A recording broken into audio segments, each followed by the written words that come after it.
اس حدیث کے اندر غیبت کا تذکرہ ہے، تو آپ غیبت کو سمجھ لیں۔ غیبت کسے کہتے ہیں؟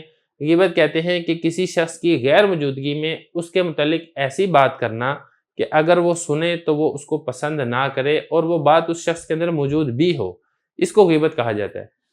اور اگر آپ کسی کی غیر موجودگی میں ایسی بات کرتے ہیں جو وہ سنے اور ناپسند کرے اور وہ اس کے اندر موجود بھی نہیں ہے، تو پھر یہ غیبت نہیں ہے بلکہ یہ بہتان ہے، اور بہتان یہ غیبت سے بھی بڑا شدید گناہ ہے۔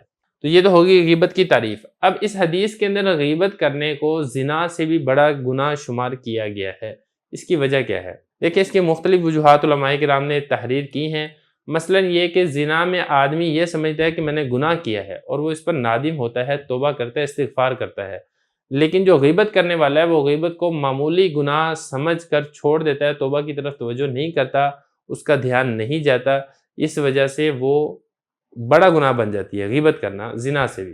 اور دوسری بات جو وجہ ایک اور ذکر کی گئی ہے وہ یہ ہے کہ غیبت کرنے والا اس کو گناہ سمجھتا ہی نہیں ہے، سرے سے گناہ ہی نہیں سمجھتا، اس لیے اس کے اندر یہ وعید فرمائی گئی ہے۔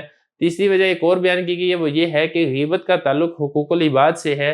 حقوق العباد کے بارے میں اللہ تعالیٰ کا مسلمہ اصول ہے کہ اللہ سے جس طریقے سے معافی مانگنا ضروری ہے، اسی طرح جس کی آپ نے ناتلفی کی ہے، حق تلفی کی ہے، اس سے معافی مانگنا یہ بھی ضروری ہے۔ تو چونکہ حقوق العباد ہے، جب تک بندہ معاف نہیں کرے گا اللہ تعالیٰ بھی اس وقت تک معاف نہیں کریں گے، اس لیے اس کو زنا سے بھی زیادہ سخت فرمایا گیا ہے، کیونکہ زنا کی معافی صرف اللہ تعالیٰ سے مانگ لی جائے تو بھی یہ گناہ معاف ہو سکتا ہے۔